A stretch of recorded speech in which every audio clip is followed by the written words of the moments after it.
नमस्कार, स्वागत है आपका डायलॉगस में। वेस्ट एशिया की जो स्थिति है उसमें डोनाल्ड ट्रंप ने जो नाटो के देश हैं उनसे आह्वान किया है कि वो युद्ध में शरीक हों, लेकिन जो उन देशों की तरफ से जो I रिस्पॉन्स आया can't है hear. वो अभी तक बहुत ही म्यूटेड रिस्पॉन्स है, यानी कि बहुत ज्यादा उत्साहजनक रिस्पॉन्स नहीं आया है। इसके अलावा यूरोपियन देशों के जो विदेश मंत्री हैं उनकी भी बैठक हो रही है, जिसमें उन्हें कॉल लेना है कि क्या उन्हें वॉरशिप को ज्वाइन करना है, नहीं करना है, और किस तरह से स्टेट ऑफ हॉर्मुज को एक तरह से फ्री कराया जाए।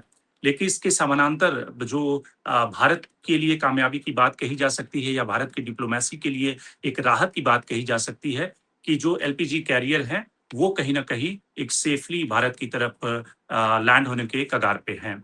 लेकिन कुल मिलाकर जो डोनाल्ड ट्रंप जिस तरह से लगातार वो कह रहे हैं कि युद्ध खात्मे की तरफ है, युद्ध खत्म होने वाला है। उन्होंने पहले ब्रिटेन को कहा कि अब जॉइन करने की ज़रूरत नहीं है क्योंकि ऑलमोस्ट युद्ध फिनिश हो चुका है। अब फिर दोबारा वो स्टारमर को फ़ोन करके कह रहे हैं कि आप क्यों नहीं वॉरशिप में जॉइन करते हैं, यानी कि स्टेट ऑफ हॉर्मुज़ को फ्री कराने के लिए सारे जो नाटो के देश हैं, वो क्यों नहीं आगे आते हैं। तो सवाल है कि युद्ध की स्थिति क्या है और किस तरह से जिस तरह से ईरान ने अपने सजिल मिसाइल को दागा है और जिस तरह से ईरान के अलग-अलग हिस्सों में अब इज़राइल और अमेरिका टारगेट कर रहे हैं, और कुल मिलाकर ये भी कहा जा रहा है कि वहाँ के अगर आइलैंड को टारगेट किया गया तो ये एस्केलेशन और बढ़ सकता है। इसको समझने की कोशिश करते हैं। हमारे साथ 3 मेहमान जुड़ रहे हैं। डीपी श्रीवास्तव साहब जो फॉर्मर एम्बेसडर हैं, ईरान में रहे हैं, सीनियर डिप्लोमैट हैं। इसके अलावा शीतल पी सिंह जी जो सीनियर जर्नलिस्ट हैं, और एक ग्रुप कैप्टन यूके देवनाथ साहब हमें समझाएँगे कि क्या है ईरान की स्ट्रैटेजी। आप किस तरह से इस ट्रम्प साहब के डिप्लोमैटिक मूव को देख रहे हैं, या फिर ईरान की जो कैपेबिलिटी है उसको आप देख रहे हैं, जिस तरह से उन्होंने सजिल मिसाइल को दागा है, उस स्थिति को कैसे आप इंटरप्रेट कर रहे हैं? जी हाँ, एज ए मिलिट्री ऑब्जर्वेशन मेरा आकलन ये है कि ये दर्शाता है कि अमेरिका एक थोड़ा सा बैकफुट पर है। अमेरिका ने जो सोचा था कि इजराइल की मदद से लगातार बॉम्बिंग करके ईरान को झुका देगा, सरेंडर करने पर मजबूर कर देगा, वह हो नहीं रहा है। जमीनी हकीकत ये है कि ईरान ने मजबूती से अमेरिका का और इजराइल का सामना किया है, वरन काउंटर ऑफेंसिव भी कर रहा है। ईरान लगातार इजराइल की तरफ मिसाइलें दाग रहा है। गल्फ कंट्रीज में जो अमेरिका के मिलिट्री ठिकाने हैं उन पर हमला कर रहा है। सबसे बड़ी बात है कि स्ट्रेट ऑफ हॉर्मुज को ईरान ने डोमिनेट किया हुआ है। ऐसे में अब ट्रंप साहब जो हैं अपने जो पश्चिमी देश हैं, चाहे वो नेटो के देश हों या दूसरे मुल्क हों, जापान, साउथ कोरिया, ऑस्ट्रेलिया, इन सब से मदद की गुहार लगा रहे हैं कि आ जाओ, अपनी नेवी के शिप को भेजो और स्ट्रेट ऑफ हॉर्मुज को खोलने में मदद करो। इसमें एक हास्यास्पद भी एंगल है। उन्होंने पता नहीं किस भावावेश में आकर चीन को भी यहाँ इनवाइट कर लिया। अब भला चीन अपनी नेवी के शिप को स्ट्रेट ऑफ हॉर्मुज में ईरान को दबाने के लिए क्यों भेजेगा? पहली चीज तो है कि चीन जो है वो तो ईरान का बहुत ही पक्का दोस्त है। दूसरी चीज है कि ईरान ने अभी तक पिछले 16 दिन के युद्ध में हमेशा जितने भी कच्चे तेल के जहाज कच्चा तेल या गैस लेके चीन जा रहे थे उनको नहीं रोका है, सिर्फ पैसे दिया है। तो ऐसे में ट्रंप साहब का ये बयान दुनिया ने हल्के में लिया। देखिए, ये समझना पड़ेगा कि जब ट्रंप इस युद्ध में कूदे थे और जब इजराइल ने इसी के साथ अमेरिका के साथ मिलकर बमबारी शुरू की थी, तब उन्होंने किसी भी पश्चिमी देश के साथ कंसल्टेशन नहीं की थी। पश्चिमी देश, आप साउथ कोरिया, जापान, ऑस्ट्रेलिया की अगर बात करें तो वह शायद बहुत ज्यादा एक्टिवली इंटरेस्टेड नहीं थे। हाँ, ऑस्ट्रेलिया ने थोड़ा हाफ हार्टेडली अपने कुछ जमीनी ट्रुप्स को वहां भेजा है और ऑस्ट्रेलिया कह रहा है कि एक ऑस्ट्रेलियन शिप को वहां भेजेगा। लेकिन सवाल उठता है कि ये सब देश अगर अपनी नेवी के शिप को वहां भेजते हैं तो क्या वो ईरान के खिलाफ जंग करेंगे? शीतल जी, आप इस सवाल को आपसे लेते हैं कि जो ट्रंप साहब अब जो गुहार लगा रहे हैं नाटो कंट्री के पास में, उनसे तो कोई कंसल्टेशन उन्होंने पहले किया नहीं था। युद्ध में वो कूद गए इज़राइल या सऊदी के दबाव में।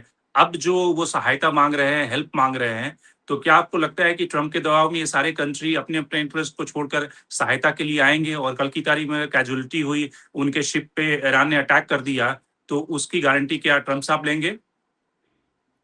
नहीं, नहीं, इनमें से कोई भी अब इस फैसले में अपने मन से तो नहीं आएगा, बहुत मजबूरी अगर किसी की होगी तो बात दूसरी है। ये सारे फैसले जो हैं ट्रम्प साहब ने और नेतन्याहू साहब ने लिए हैं, जिसमें हो सकता है कि अंदर से सऊदी अरब की भी सहमति रही हो या सहमति ले ली गई हो, लेकिन एक्चुअली तो ये नेतन्याहू साहब का फैसला है, जिसमें वो अमेरिकी राष्ट्रपतियों को पहले भी कोशिश करते रहे इन्वॉल्व करने की। वो तो ईरान पे बहुत समय से हमला करने की सोचता रहा है और कहते रहे नेतन्याहू, लेकिन इस बार वो ट्रम्प साहब को पहले जून में भी ले आए थे, तो जून में तो वो ये कह के कि साहब हमने वो फैसिलिटीज जो है ऑब्लिटरेट कर दी हैं और वापस चले गए थे। लेकिन फिर उनको तैयार कर लिया कि साहब हम, अब उन्होंने एक नया डॉक्ट्रिन बनाया है कि हम लीडरशिप को मार देंगे और उसके बाद वहां विद्रोह हो जाएगा और उसके बाद हम लोग रिजीम चेंज कर लेंगे और सब ठीक कर लेंगे चीजों को। वो सब इस तरह से बिना सोचे समझे एक तरह से लगता है तो वो महाशक्ति, उनमें बहुत सामर्थ्य है, लेकिन ऐसा लग नहीं रहा कि उन्होंने इसको उस तरह से सोच समझ के किया है, क्योंकि जो दूसरी समस्याएं हो रही हैं कि इन जो ईरान जवाब दे रहा है उसको रोकने के लिए जो उन्होंने सारे गल्फ में बहुत सारे उनके अड्डे हैं और सब पे जो उन्होंने सुरक्षा प्रबंध किए थे, जो उनकी थार्ड है और पेट्रियट है, इस सब में जो चीज़ें लगती हैं उसकी कमी होती लग रही है, क्योंकि वो अभी कोरिया से उखाड़ लाए हैं, सब जापान से उखाड़ लाए हैं, देश भी अपने अपने यहाँ उसको लेके डिस्टर्ब है। खुद वो जो शिप वगैरह लेके बड़े बड़े चले आए थे पहले शुरू में, उन सबको उनको पीछे करना पड़ा है, 1100 किलोमीटर पीछे ले गए हैं दोनों बड़े शिप्स को, क्योंकि खतरा लग रहा था कि कहीं कोई ऐसी चीज ईरान न कर दे जो फिर उनकी बिल्कुल ही नाक कट जाए, कोई बड़े शिप पे बड़ा नुकसान हो जाए। उस तरफ हमला करने की कोशिश तो की ही थी ईरान ने शुरू में ही अब्राहम लिंकन पर, और उसके बारे में तमाम तरह की खबरें गलत सही चल रही हैं। लेकिन एक चीज तो फैक्ट ही है, अब तो चाइनीज सैटेलाइट ने कंफर्म कर दिया कि वो पीछे 1100 किलोमीटर जा चुके हैं, यानी उनको डर है कि जो कैपेसिटी है ईरान की वो उस दूरी तक मार कर सकती है, तो उससे पीछे ले गए हैं। तो अब वो दूसरों को उसमें फंसाना चाह रहे हैं कि उसमें ब्रिटिश, फ्रेंच, यूरोप के उनके नाटो के सहयोगी और एशिया में कोरिया, जापान वगैरह और ऑस्ट्रेलिया वगैरह भी शामिल हों, अपनी अपनी नेवी भेजें, फिर वो चीन को धमका रहे हैं। ये सब डेस्परेशन में होता है, तो ये बिल्कुल समझ में आ रहा है कि वो डेस्परेट है। उनके एडमिनिस्ट्रेशन में भी डिवीजन है, एक ग्रुप जिसने इसको युद्ध में उनको झोंक दिया वो शेखियां बघार रहा है, और ट्रम्प साहब कभी कह रहे हैं कि हमने सब अचीव कर लिया और युद्ध खत्म हो गया है, फिर अगले दिन मैं बहुत तगड़ा हमला करूंगा। तो कुछ समझ में नहीं आ रहा कि वो कंसिस्टेंसी नहीं है उनके सोच समझ में, और कुल मिला जुला के वो मुझे लग रहा है वहां पहुंच रहे हैं जहां कोई रास्ता नहीं बचेगा, क्योंकि ईरान जरा भी नर्वसनेस नहीं दिखा रहा है और उसकी तैयारी इस तरह की लड़ाई के लिए काफी लंबे समय से थी। उसको पता था कि ये क्या क्या कर सकते हैं, इनकी कहाँ कहाँ हमसे ज्यादा ताकत है। उस एरिया में उसने अपने को सिर्फ दिखाने के लिए रखा है, जैसे एयर पावर वगैरह में है उसके पास, थोड़ा बहुत ट्राई करता है, लेकिन वो कभी ऐसा नहीं दिखा रहा है कि उसके बल पे वो लड़ाई लड़ रहा है। उसकी सिंपल टैक्टिक्स है, उसके पास ड्रोन्स हैं जो इनके, वो ढेर सारे ड्रोन छोड़ता है और इनको बहुत सारी अपनी जो मशीनरी है सुरक्षा की जो बहुत महंगी है, सबसे उसमें एक तो उसने ये टैक्टिक्स अपनाई है कि इनको फाइनेंशियली भी बहुत उसमें तनाव में डाले, और मटेरियल सप्लाई में भी उसको पता है कि लंबी लड़ाई में वो सप्लाई नहीं कर पाएंगे, अमेरिका उतनी जल्दी वो सब चीजें नहीं बना सकता, बहुत सारी चीजें उस सब में लगती हैं, वो उसकी एक चेन होती है, वो सब संभव नहीं है। और इस बीच उसने बहुत सफलता से, ये सही है कि उसके ज्यादा नागरिक मारे गए हैं, उसकी फैसिलिटीज भी बड़ी बड़ी नुकसान हुई हैं, लेकिन उसने पूरे गल्फ इलाके में जितने भी अमेरिकी अड्डे थे सब पर आंशिक या पूरा हमला करके इनके जो रडार वगैरह हैं इनको ज्यादातर को उसने नुकसान पहुंचाया है, और आर्थिक रूप से तो बहुत बड़ा झटका अमेरिका को दिया है, क्योंकि इनमें से बहुत सारी चीजें ऐसी हैं, इसको विशेषज्ञ ज्यादा बेहतर बता पाएंगे, लेकिन हम लोग जो उनका बताया हुआ समझते हैं उससे समझ में आता है कि इसमें बहुत सारी चीजें ऐसी हैं जिनको बनाने में फिर से वर्षों लगेगा, महीनों तो लगेंगे ही, अगर फिर से ये सब युद्ध अगर खत्म होता है, सेटल होता है और अमेरिका फिर से उनको बनाना चाहेगा, वरना वो उसके जो सहयोगी देश हैं जो गल्फ के हैं, जो उनके मतलब लीडरशिप उनके साथ है, जनता तो इन सब जगहों पे उनके साथ नहीं है, क्योंकि ईरान का एक इसमें दो तरह की जीत हो रही है। एक तो लड़ाई वो लिंगर करने में सफल है, इनका खर्च ज्यादा कराने में सफल है, ये साबित करने में सफल है कि वो लड़ सकता है, वो झुकेगा नहीं। और दूसरे, ये सारे गल्फ के देशों में जो सुरक्षा की प्रणालियां हैं, इनको वो साबित कर दे रहा है कि एट विल उन पे हमला कर सकता है। और ये जो चीज है, इससे पूरी दुनिया की अर्थव्यवस्था और हाइड्रोकार्बन की सप्लाईज ये सब डिस्टर्ब हो गई, जिससे पूरी दुनिया इस समय अमेरिका को कोस रही है।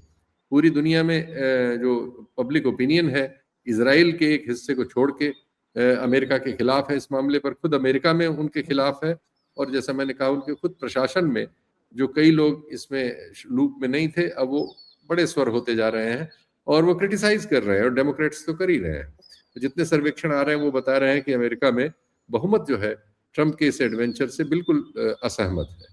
तो कुल मिला जुला के ये ऐसी लड़ाई होने जा रही है। उन्होंने समझा था कि जैसे वेनेजुएला में उन्होंने वो मादुरो को पकड़ के और अरेस्ट कर लिया और उठा लिया उनको, कुछ लोगों को मिला मिला के, वैसे ही अभी वो कुछ यहाँ 2-3 दिन में इनकी लीडरशिप को मार देंगे, और लीडरशिप के मरने पे उनको ये जो भी इजराइल ने या उनके अपने CIA वगैरह ने फीडबैक दिया हो कि जनता बहुत नाराज है जो रिजीम है उससे, वो सड़कों पे आ जाएगी और ये सपोर्ट करके थोड़ा वहाँ रिजीम चेंज कर लेंगे। लेकिन ऐसा कुछ हुआ नहीं, उल्टा हुआ। जो लोग आ गए हैं उनका रिजल्ट बहुत बेहतर, और वो बहुत अच्छा ढंग से चीजों को कह रहे हैं। आश्चर्यजनक ये है, ये लड़ाई इस फोरम पे भी अमेरिका हारता हुआ दिख रहा है कि वो अपनी बात ठीक से रख भी नहीं पा रहा है, जबकि ईरानियन बहुत ही ढंग से अपनी, उनके राष्ट्रपति हो, उनके विदेश मंत्री हो, या उनकी ओर से बोलने वाले सेना के जब जब बदल बदल के अधिकारी आ रहे हैं, और अभी उन्होंने जो खamenei साहब का के बेटे को उनकी जगह पर नियुक्त किया है, उनका एक ही लिखित बयान आया है, चूंकि सुरक्षा कारणों से ऐसा किया गया होगा, पहले एक मारे जा चुके हैं। तो वो भी बहुत एक कॉन्क्रीट है, सॉलिड है और टू द पॉइंट है। तो ये सारी चीजें ये साबित कर रही हैं कि अमेरिका इस युद्ध में बहुत ही मतलब नुकसान उठा के, अल्टीमेट उसके पास और कुछ नहीं है। अगर वो उससे भी बड़ी एक मूर्खता होती है जिसका मैं जिक्र नहीं करूंगा, वो चीज ठीक नहीं है, वो ना करे तो फिर उनको सिर्फ हारना तय है, उनके लिए कोई रास्ता और बचा नहीं।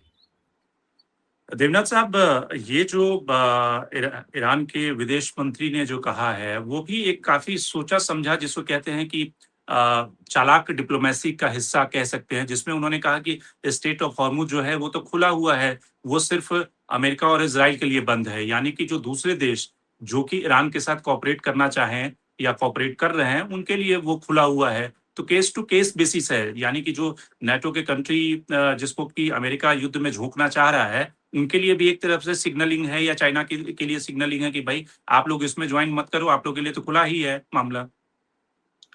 जी हाँ, इसमें कोई शक नहीं है कि चीन को तो 1 मार्च ऑनवर्ड ही ईरान ने डिक्लेयर कर दिया था कि चीन, नॉर्थ कोरिया और समझिए रशिया का कोई जहाज अगर जा रहा है तो उसको रोकेगा नहीं।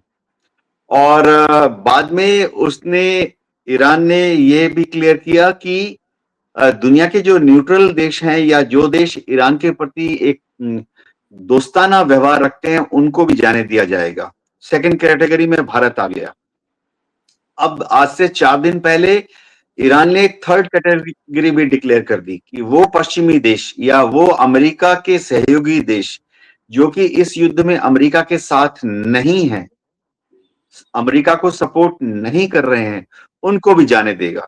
तो आस्ते आस्ते आप देखेंगे निकट भविष्य में समझिए जापान, दक्षिण कोरिया, इन देशों के जहाजों को भी जाने की अनुमति मिल जाएगी। तो अभी बचा कौन? क्लियरली उन्होंने एक तो डेफिनेशन दे दी है कि अमेरिका, इजराइल इनके जहाजों को नहीं जाने देगा। अब देखिए ये डेफिनेशन थोड़ी कॉम्प्लेक्स है। जब वो कहता है कि अमेरिका, इजराइल के जहाजों को नहीं दिया जाएगा, तो जो मैरीटाइम रूल्स हैं उसके हिसाब से छोटी छोटी सब क्लासिफिकेशन हो जाती है। वो जहाज में क्या अमेरिका का झंडा था? जाने दो, नहीं जाने दो। दूसरा चीज, वो जहाज का मालिक क्या अमेरिका का था या है? नहीं जाने दो। तीसरी चीज, वो जहाज रजिस्टर्ड कहां पर है? जाने दो, नहीं जाने दो। अगर अमेरिका में रजिस्टर्ड है तो मत जाने दो। लेकिन एक जहाज वो अमेरिका का क्रूड ऑयल लेके जा रहा है, लेकिन रजिस्टर्ड समझिए वो ट्रिनिडाड में है या मेडागास्कर में है, तो मामला कॉम्प्लेक्स हो जाता है। अब ऐसा अक्सर होता है, भारत में भी हम जितना क्रूड ऑयल इंपोर्ट करते हैं, जरूरी नहीं है कि वो जहाज भारत का ही ओन्ड हो, मालिक भारत का हो, जहाज इंडिया में रजिस्टर्ड हो, जरूरी नहीं है। हम भी दुनिया के शिपिंग इंडस्ट्री से दूसरे देश में पनामा रजिस्टर्ड शिप है, उसकी रजिस्ट्रेशन पनामे में है, झंडा भी पनामा का ऊपर लगेगा, लेकिन भारत के लिए क्रूड ऑयल ला रहा है। तो मामला थोड़ा कॉम्प्लेक्स है, इतना आसान नहीं है। इसके साथ अब कुछ मुस्लिम देश हैं जिनको कि ईरान ने आस्ते आस्ते छूट दे दी है, क्योंकि वो काफी हद तक तटस्थ हैं। इलाका जैसे मैं बता रहा हूँ, इंडोनेशिया हो गया, मलेशिया हो गया, इन लोगों ने एक्टिवली अमेरिका का सपोर्ट नहीं किया है, तो ईरान आस्ते आस्ते इनके जहाजों को भी जाने देगा। लेकिन कुछ मुस्लिम देश हैं जिनको ईरान अभी भी समझता है कि वो अमेरिका के पाले में है। क्लासिक एग्जांपल है, समझिए, तुर्की है, पाकिस्तान, या ईरान पाकिस्तान के जहाज को जाने देगा, इसके बारे में क्लैरिफिकेशन अभी तक आया नहीं है। कंफ्यूजन ऐसे होता है कि पाकिस्तान जो है हमेशा हर मुद्दे पर अमेरिका की तरफ झुका रहता है या सऊदी की तरफ झुका रहता है। पिछले हफ्ते ही पाकिस्तान के chief of army staff Asim Munir Saudi गए, सलामी मार के आए। अभी 3 दिन पहले ही उनके प्रधानमंत्री शाहबाज शरीफ सऊदी में गए, काफी सारा चंदा जमा करके आए। तो ऐसे में ईरान और सऊदी की तो थोड़ी तल्खी हमेशा रही है। ऐसे में क्या ईरान पाकिस्तान के जहाजों को जाने देगा? खास तौर से ये समझना पड़ेगा कि देखिए, चीन के आशीर्वाद के साथ सऊदी और ईरान ने आज से 3 साल पहले दोस्ती का इकरार किया था, लेकिन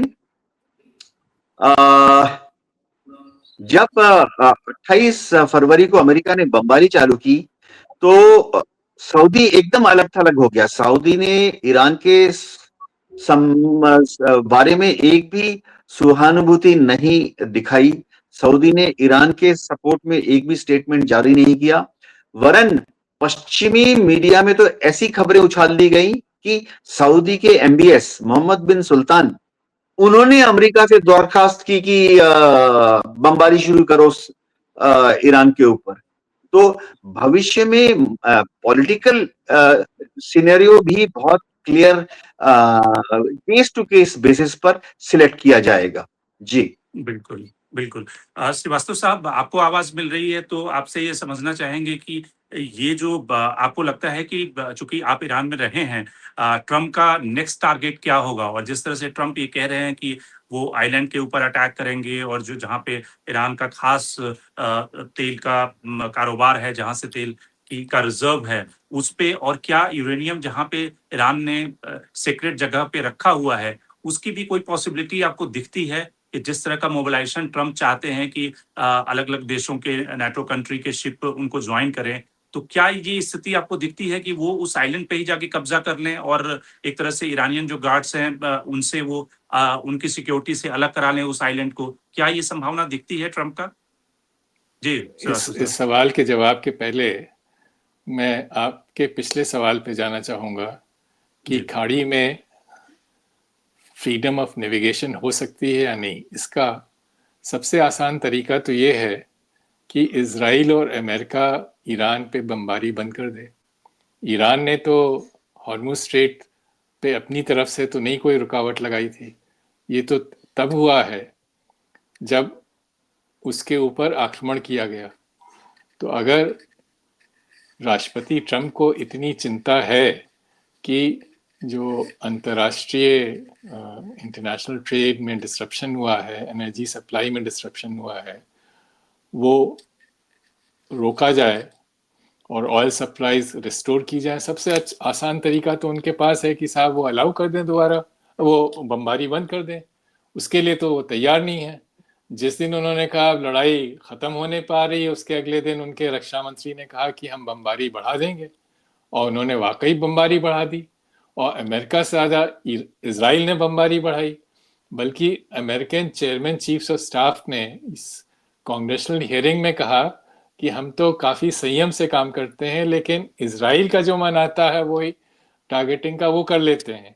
उन्होंने यहाँ तक कहा कि उन्होंने खमेनाई की मृत्यु के लिए और उन पे आक्रमण करने के लिए भी American chairman chief of staff ने इजराइल को दोषी ठहराया। तो अगर अमेरिका चाहता है खाड़ी में फिर से नेविगेशन शुरू हो, बमबारी बंद कर दे ना। जो आपका दूसरा सवाल है कि उसके अगला वार कहाँ करेगा, और अगर वो खर्क पे हमला करके अगर वो कब्जा कर सके तो क्या होगा साहब? देखिए, या यूरेनियम का क्या डिपॉजिट पे अगर वो हमला करें, अमेरिकन ओपिनियन इस युद्ध के लिए और वहाँ पे ग्राउंड ट्रूप स्पेशली लगाने के लिए तैयार नहीं है। और ये राष्ट्रपति ट्रंप अच्छी तरह जानते हैं, वो पुराने मतलब श्यूट पॉलिटिशियन है, तो वो ग्राउंड ट्रूप तो कभी कमिट करेंगे ही नहीं। और ये जो जहाँ तक ये दो टारगेट्स हैं कि यूरेनियम पे वहाँ जो उनका जो यूरेनियम का स्टॉक है वो पिछली बमबारी में, जून की बमबारी में वो फंसा हुआ है पहाड़ के नीचे। तो पहले तो जाके पहाड़ आपको खोदना पड़ेगा ना, वहाँ रेडिएशन है, तो वो तो महीनों का काम है। वो एक ग्राउंड अटैक से नहीं होगा छोटी टुकड़ी को भेज के। और खर्ग आइलैंड पे अगर उन्होंने मान लीजिए कब्जा किया, ऐसा मेरे ख्याल से तो संभव ही नहीं है। अगर हुआ तो खाड़ी में तो फिर लड़ाई और भड़केगी, क्योंकि वो तो उनके ईरान के हाथ में है। तो मेरे ख्याल से अब प्रेसिडेंट ट्रंप ऑफ रैम्प इस लड़ाई को से छुटकारा चाहते हैं, उसको बढ़ाना नहीं चाहते हैं, लेकिन वो अपनी शर्तों पे चाहते हैं। वो उनको अब मिल नहीं सकती, क्योंकि लड़ाई का फैसला तो वो जो उनके इनिशियल एजम्पशंस थे वो सारे गलत निकले इसराइल और अमेरिका के। ईरान अभी भी लड़ रहा है। तो उनके लिए तो ये है ना, जैसे वो लगातार ये कह रहे हैं कि मैं युद्ध जीत चुका हूँ, वॉर खत्म होने वाला है। तो ट्रंप साहब अपने ईगो को सेटिस्फाई करने के लिए डिक्लेयर कर दें कि भाई हमने जीत ली है, ईरान हार गया है। और क्या आपको ऐसी स्थिति लगती है, या अभी वो किसी न किसी तरीके से अपना जो पब्लिक ओपिनियन है उसको सेटिस्फाई करने के लिए अमेरिका में कुछ क्लोजर चाहते हैं, और वो क्लोजर क्या होगा? देखिए, आपने एकदम ठीक कहा। अगर वो लड़ाई ख़त्म करना चाहें तो वो कहते हैं अंग्रेज़ी में कि declare victory and go home, कि साहब हमने तो अपने सारे जो हमारे गोल्स थे हमने अचीव कर लिए, जो उन्होंने 4-5 दिन पहले कहा था। मगर उनको पता है कि उनकी क्रेडिबिलिटी नहीं है, क्योंकि शुरू में रिजीम चेंज की बात की, अब वो ना ही अमेरिका कर रहा है ना ही इसराइल कर रहा है। अब वो कहें कि साहब हमने तो अपने गोल्स अचीव कर लिए हैं और हॉर्मुज़ स्ट्रेट पे ईरानी कब्जा रहे, तो ये तो बहुत बड़ी मात उनके लिए होगी। और ये सिर्फ इस पे नहीं है कि अमेरिकन ओपिनियन कैसे देखेगी, जो उनके जो अरब एलाइज हैं वो कैसे देखेंगे कि जब हमें तो आपने जिस युद्ध में अरब कंट्रीज नहीं चाहते थे, युद्ध के पहले 9 अरब कंट्रीज के हेड्स ऑफ स्टेट ने प्रेसिडेंट ट्रंप से आग्रह किया था कि वो ये युद्ध ना करें, और इसमें सऊदी अरेबिया, यूएई, जितने खाड़ी के देश हैं सब थे, और उसके बावजूद वो लड़ाई लड़ी। तो अगर अब इसमें वो निकल जाए और वहाँ तो इस बिना किसी शर्त के, तो इस उनके लिए काफ़ी क्षति होगी, डोमेस्टिक ओपिनियन में भी और इंटरनेशनली भी। और जहाँ तक ईरान का सवाल है, उसके लिए भी उसको भी इससे कोई संतोष नहीं होगा, क्योंकि उसके ऊपर तो अभी प्रतिबंध लगे ही रहेंगे। तो जब तक, और उनका इतना नुकसान पहुंच चुका है, अब उनके पास और रहा क्या है जो वो और खोएंगे? तो वो तो चाहते हैं, वो कह रहे हैं कि साहब हम तो लड़ेंगे जब तक आप हमें मुआवजा देने के लिए ना तैयार हो, हमारे जो राइट्स हैं उनको ना एक्सेप्ट कर लें, और हम पे दोबारा हमला ना करने की ज़मानत दें। अब ये सारी शर्तें अमेरिका नहीं कबूल करेगा, और अगर वो करता भी है तो ईरान को विश्वास नहीं होगा। अब ये नौबत आ गई है कि द्विपक्षीय वार्तालाप जो पहले हो रहा था वो मेरे ख्याल से आगे संभव नहीं है, और ये ऐसा मौका है जब मल्टीलेटरल डिप्लोमेसी के लिए ही एक चारा है। एक तो ये हो सकता है कि जो पहले जो था, पहला जो न्यूक्लियर एग्रीमेंट हुआ था, मैं समय 4 साल तक भारतीय राजदूत रहा हूँ ईरान में, वो था P5+1, जो परमानेंट मेंबर्स और जर्मनी के साथ। तो वो एक मल्टीलेटरल फ्रेमवर्क है, उसको रिवाइव करिए। और जहाँ तक जो सब्सटेंटिव बात है, तो न्यूक्लियर इशू पे तो काफ़ी प्रोग्रेस हो गई थी।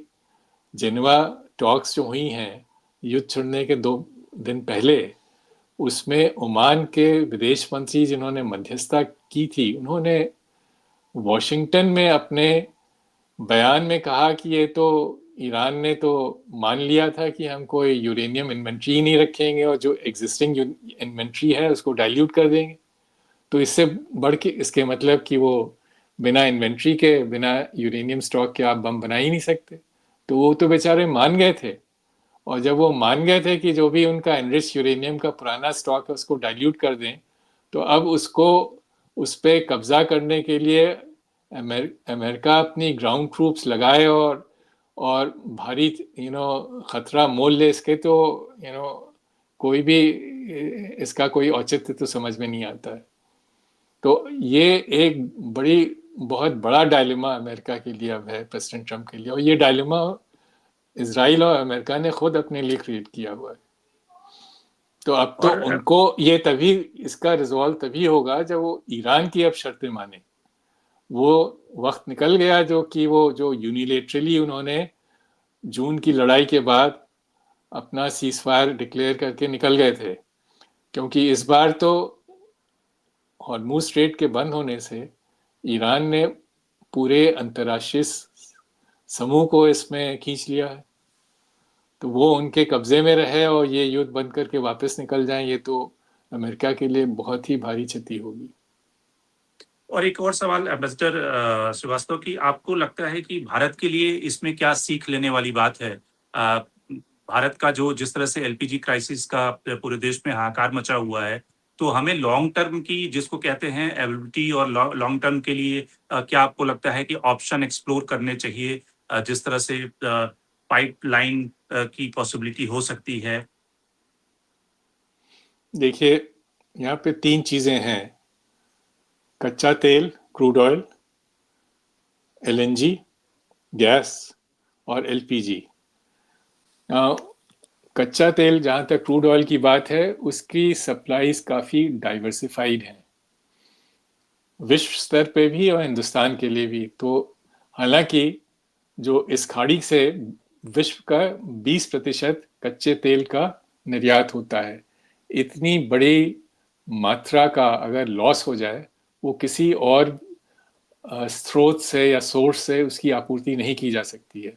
लेकिन ये उतना गंभीर मामला नहीं है जितना एलएनजी का, क्योंकि एलएनजी के केस में अगर आप विश्व स्तर पे देखें तो खाड़ी में वहाँ भी कतर जो सप्लाई करता है वो विश्व कंजम्पशन, ग्लोबल कंजम्पशन का 20% है। लेकिन इसके अलावा इसमें 2 चीज़ें और हैं कि जो कतर का जो एलएनजी प्लांट था रास लफान, उसको भी क्षति पहुंच गई है। तो ये सिर्फ खाड़ी को खुला रखने की बात नहीं है, जो उत्पादन बंद हो गया है उनके प्लांट की क्षति को, उसको उसकी भी मतलब रिपेयर करके वापस लाने, और उसमें टाइम लगता है क्योंकि एलएनजी के प्रोडक्शन बहुत ही जटिल काम है। माइनस 163 डिग्री टेम्परेचर पे वो बनता है, तो उसको स्टार्ट करने में टाइम लगेगा। दूसरी बड़ी समस्या है जो तेल और एलएनजी और एलपीजी तीनों में लगेगी, वो ये कि ईरान ने इस बार कोई वहाँ पे माइनिंग नहीं की है। जो 80s में जो वॉरफेयर हुआ था ईरान इराक वॉर के टाइम, उन्होंने माइंस लगा दी थी। अभी शायद कुछ होंगी जो राष्ट्रपति ट्रम्प कह रहे हैं, मगर कोई किसी बड़े स्तर पे नहीं हुई है। ये तो युद्ध के हालात से, युद्ध के डर से इंश्योरेंस कंपनीज भाग गई, और वो सारी वेस्टर्न कंपनीज हैं तो जो विश्व की जो सबसे बड़ी 12 कंपनीज हैं उनमें से 7 निकल गई। तो वहां पे अब वॉर रिस्क इंश्योरेंस ही उन्होंने बंद कर दिया है। ये जो रेड सी में समस्या हुई थी 2 साल पहले जब हूथी अटैक शुरू हुए, उससे ज्यादा गंभीर समस्या, क्योंकि उसमें तो रेट्स पड़े थे मगर वॉर रिस्क कवरेज अवेलेबल था। इसमें तो वॉर रिस्क कवरेज ही खत्म हो गया है। और वॉर रिस्क कवरेज को रेस्टोर किया जाए तो तभी होगा जबकि ये युद्ध बंद हो, और उसके बाद भी नॉर्मल रेट्स होने में टाइम लगता है। जो 2 साल पहले जो क्राइसिस हुआ था रेड सी में, उसकी वजह से जो इंश्योरेंस रेट्स बढ़े हैं वो अभी तक नहीं नॉर्मल हुए हैं। तो इसका तो बड़ा दूरगामी परिणाम होगा। ये नहीं है कि अगर कल लड़ाई बंद हो गई और कल से तेल की पूर्ति शुरू हो जाएगी, उसके साथ पूर्ति अगर शुरू भी हो जाए कॉस्ट बड़ी हाई होंगी, क्योंकि वो शिप और इंश्योरेंस कॉस्ट तो देनी पड़ेंगी। और तीसरी समस्या है कि जो क्रूड ऑयल है उसके, तो मैं हिंदुस्तान के उससे कह रहा हूँ के लिए, हमारे पास कुछ रिजर्व्स हैं, हमारे पास गैस का कोई रिजर्व है ही नहीं। जो डेवलप्ड कंट्रीज हैं उनके पास गैस रिजर्व्स भी हैं। और एलएनजी, मैं गेल के बोर्ड में डायरेक्टर था 3 साल। एलएनजी तो बहुत, उसको स्टोर करना बड़ा मुश्किल होता है क्योंकि इतना कम टेम्परेचर होता है। तो जो एलएनजी डिस्ट्रप्शन है ये सबसे बड़ी समस्या है और सबसे गंभीर समस्या है। और इसका और तीसरी बात है एलपीजी, हमारे जो कुकिंग गैस है, कुकिंग गैस सिलेंडर्स, वो एलपीजी आती है इस खाड़ी के क्षेत्र के देशों से, Saudi Arabia, UAE, Kuwait, Oman. हमारे हिंदुस्तान का एक ज़माने में ईरान से भी आती थी, अब बंद है। तो हमारा जो टोटल एलपीजी कंजम्पशन है उसका 60% आता है। अभी उन्होंने 1-2 जहाज़ हमारे जाने दिए हैं और हमें उम्मीद है कि ये ट्रैफिक चलती रहेगी, एटलीस्ट इंडियन सप्लाईज चलती रहेंगी। मगर ये बड़ी ही वॉलेटाइल सिचुएशन है, क्योंकि ये सिर्फ ये नहीं है कि आपने एक देश को उन्होंने परमिशन दे दिया, चीन को या हिंदुस्तान को। वो अगर जहाँ तक अगर युद्ध चलता रहा तो वहाँ वॉर रिस्क तो बना ही रहेगा। तो पहली चीज तो साहब मैं ये आखिर में कहना चाहूँगा कि सबसे इम्पोर्टेंट चीज़ है कि ये इसमें युद्ध विराम हो, बमबारी बंद की जाए। ये अमेरिका नहीं उसको एक्सपेक्ट करना चाहिए कि वो बमबारी करते रहें लेकिन वो खाड़ी खुली रहेगी, वो तो कभी ईरान मानेगा ही नहीं। तो पूर्ण युद्ध विराम हो, और उसके साथ जो ईरान की शर्तें हैं उनमें से कुछ तो माननी ही पड़ेंगी। भाई उन पे तो बिना किसी औचित्य के आक्रमण हुआ, उनका इतना नुकसान हो गया, और उन पे अभी भी प्रतिबंध बने हैं, और अगर आगे भी प्रतिबंध बने रहेंगे तो उनके लिए तो फिर इस ऐसी शांति से उनको कुछ मिलेगा ही नहीं। तो और जो न्यूक्लियर इशू है, जो जिस पे बातचीत हो रही थी अमेरिका और ईरान में, उसमें काफ़ी प्रोग्रेस हुई थी, वो था न्यूक्लियर इशू। उसी इशू पे हो सकता समझौता। मिसाइल पे ना, पिछली बार ओबामा एडमिनिस्ट्रेशन के टाइम में जो न्यूक्लियर डील थी उसमें भी मिसाइल नहीं इंक्लूडेड था, और वो अब तो और भी नहीं ईरान करेगा क्योंकि उसका एक ही डेटरेंट है मिसाइल। तो उसको बाकी मुद्दों से जोड़ने की जगह सिर्फ अगर न्यूक्लियर इशू रहे तो उस पर समझौता हो सकता है, और उसके लिए शायद फ्रेमवर्क चेंज करना पड़ेगा। अब चूंकि डिस्ट्रस्ट है, 2 बार नेगोशिएशन के दौरान ईरान पे हमला हुआ, इसलिए शायद मल्टीलेटरल फ्रेमवर्क में करना पड़ेगा। मगर युद्ध विराम और एक लॉन्ग टर्म समझौता जिससे ईरान पे जो प्रतिबंध हैं वो उठें, और तभी पूर्ण शांति मिलेगी, तभी वो स्टेबल पीस होगी। नहीं तो ये कुछ ना कुछ होता रहेगा। और उसका जो खामियाजा है वो जो थर्ड कंट्रीज हैं जैसे हिंदुस्तान है, जिसने उनको भुगतना पड़ेगा और भुगत रहे हैं। बिल्कुल। कुल मिलाकर जो बड़ी बात ये है कि किस तरह से ट्रंप अपने को आने वाले दिनों में डिक्लेयर करते हैं कि उन्होंने युद्ध जीत लिया है, और ईरान की तरफ से न्यूक्लियर जो मटेरियल है उसको लेकर के कोई समझौता जिस तरह से एम्बेसडर श्रीवास्तव बता रहे हैं कि एक मल्टीलैटरल प्लेटफॉर्म पे इस तरह की संभावना एक्सप्लोर की जा सकती है, क्योंकि ईरान इससे ज्यादा अपने बैलिस्टिक मिसाइल और जो मिसाइल का उसका कार्यक्रम है उस पे बहुत ज्यादा समझौता करने की गुंजाइश उसके पास बचती नहीं है। लेकिन देखना होगा कि ट्रंप कितनी जल्दी एक तरह से, जिस तरह से वो कॉर्नर हो रहे हैं, जिस तरह से अलग-अलग फ्रंट पे वो उन्हें मुकाबला करना पड़ रहा है, अपने रिसोर्सेस लगाने पड़ रहे हैं, अलग-अलग जो उनके मित्र देश हैं वो भी कोई बहुत ज्यादा आगे आने को तैयार नहीं है। वैसी स्थिति में ट्रंप कितने दिनों तक इस युद्ध को जारी रखते हैं। तो आज के कार्यक्रम में इतना ही। एम्बेसडर श्रीवास्तव का बहुत-बहुत धन्यवाद हमसे जुड़ने के लिए। शीतल जी आप जुड़े, आपका भी बहुत-बहुत धन्यवाद। और ग्रुप कैप्टन देवनाथ साहब, आपका भी बहुत-बहुत धन्यवाद आज के कार्यक्रम में जुड़ने के लिए। देश और दुनिया की बाकी खबरों के लिए आप बने रहिए डायनामिक्स के साथ।